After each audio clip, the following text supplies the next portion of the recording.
Salve galera, beleza? A gente está aqui para mais um vídeo do canal e a gente volta aos estudos a respeito desse livro maravilhoso do Mark Bloch, Apologia da História, ou O Ofício do Historiador, que eu já gravei uma série de vídeos aqui interpretando alguns pontos que eu acho importante ali da introdução e do primeiro capítulo, e agora a gente vai para o segundo capítulo, beleza?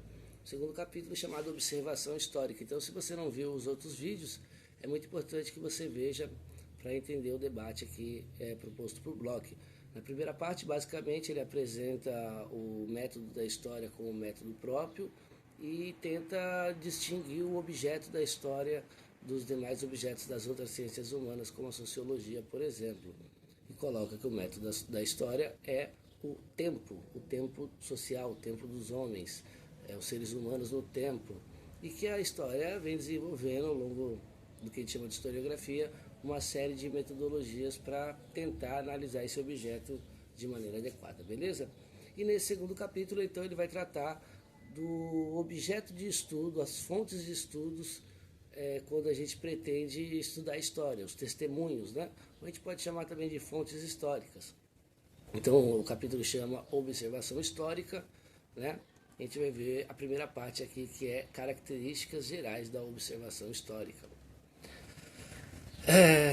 Tá bom, vamos lá. O Bloch faz parte dessa escola crítica, né, do que ele chama de uma história problema, e no século XIX, historicismo, positivismo, deu-se muita importância às fontes como formas de respostas objetivas e fatos históricos apresentados a partir das mesmas, ok?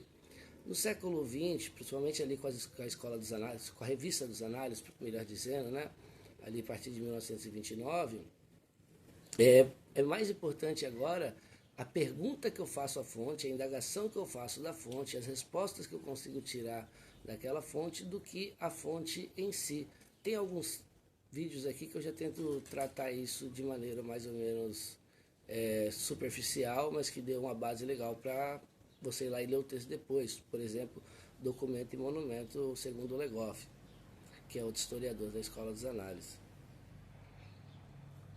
Então, acho que a grande questão aqui é que a gente, quando vai ler um livro de história, acho que é uma pergunta muito sincera, que eu vou voltar a fazer essa questão, essa provocação aqui, que os alunos me fazem sincera e ao mesmo tempo parece banal, mas eu acho que é muito profunda essa pergunta. Como é que você pode dizer as coisas que você está dizendo, professor, se você não estava lá, né? Como que o historiador pode dizer coisas de um tempo onde ele não estava? E é justamente por meio das fontes e, sobretudo, da crítica dessas fontes. Então, há uma impossibilidade, diz o Bloch, do historiador constatar os fatos históricos por ele mesmo. E aí demanda da nossa ciência um trato, né? Uma reflexão profunda sobre como a gente vai lidar com a fonte, que é a nossa forma de estudo. Então, só nos é permitido falar segundo testemunhos, né? É a única forma que a gente pode, de alguma maneira, tratar a história. É como diz o Bloch, né, reconstruir um crime que não se foi assistido. É uma tarefa muito complicada, e é lógico que a gente sempre vai deixar passar coisas, né? Há uma relação de um passado indireto, a gente está indiretamente ligado a esse passado, e isso é irreversível, e é uma característica da nossa ciência, porque outras ciências você pode estar direto com o seu objeto de estudo, e o mais próximo do nosso objeto de estudo que a gente pode ter contato direto são justamente os testemunhos, as fontes, né? E, então, há, segundo o Bloch, nessa primeira parte, evidentemente, um distanciamento do pesquisador com o seu objeto de pesquisa. E o mais próximo que ele pode chegar dele é a partir dos testemunhos. Então, a questão é essa: como é que eu posso afirmar o que eu estou dizendo? E o Bloch até diz um pouco mais para frente do capítulo, né, nos outros tópicos. Todo livro de história ele tem que ter essa pergunta bem esclarecida. Como é que eu posso afirmar as coisas que eu estou afirmando aqui? Né? Então, isso para o Bloch é uma particularidade da nossa ciência, é uma particularidade do método histórico. A gente tem que pensar sobre isso. que a gente só pode conhecer a partir de vestígios. E aí o documento para o bloco é muito parecido com a relação do arqueólogo com os vestígios arqueológicos. O documento para o bloco não é nada mais do que um vestígio, né, cara? E ele deixa essa última reflexão que eu sempre trato com os alunos na primeira aula, assim, quase, né?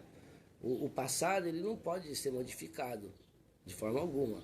Mas a ideia que a gente tem sobre o passado pode. Descoberta de novas fontes, outras perguntas que se fazem a essas fontes, outras formas de olhar para essa fonte, de indagar e de retirar respostas dela.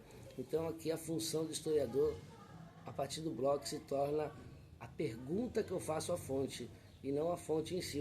O conhecimento está no sujeito e não no objeto, né? Eu acho que é muito interessante essa nova perspectiva que o Bloch trouxe e que outros historiadores buscam aprofundar na diversidade de métodos, beleza? Tamo junto, a gente continua o estudo mais para frente com o resto desse capítulo. É nóis, galera!